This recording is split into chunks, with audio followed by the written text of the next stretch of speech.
degrees, so we're well above where we should be for the time of year.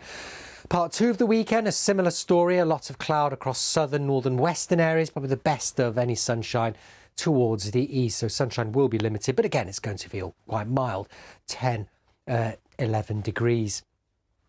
Then as we move into next week, it's similar story, stays dry, settled, mild, chance of some rain, thinking towards the end of the new week.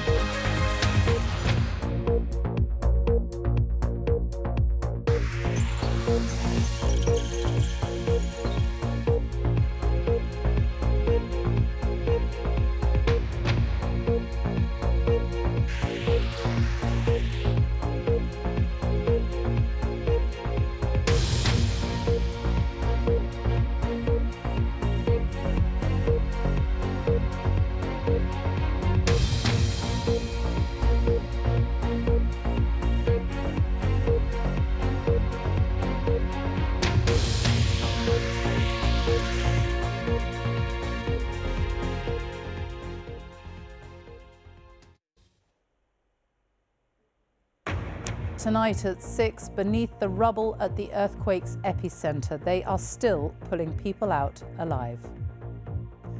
That woman was rescued, but at the epicenter in southern Turkey, she is now one of the lucky few.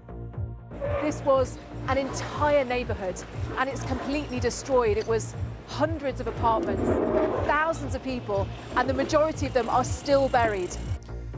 Almost 20,000 people have already lost their lives. We'll be reporting tonight from across the region as the first aid convoys finally reach Syria. And as a charity appeal is launched here in the UK, we report on the efforts to get much needed supplies to survivors. We will also be looking back at the life of the man behind these famous songs and many others. Burt Bacharach, one of pop music's greatest composers, has died in Los Angeles at the age of 94.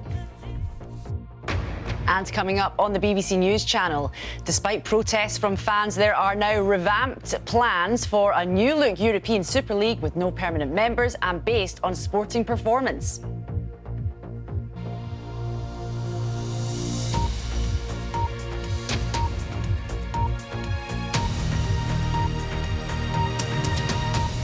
Good evening. They are digging mass graves in Turkey and Syria as the death toll climbs rapidly. Nearly 20,000 people are now known to have died in the earthquakes on Monday. Who knows how many more are still buried under the rubble, but time is running out to save them.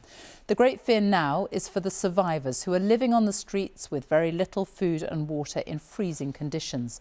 The UN Secretary-General has promised more help is on its way, but warned that the full extent of the crisis is still unfolding, with people facing nightmares on top of nightmares.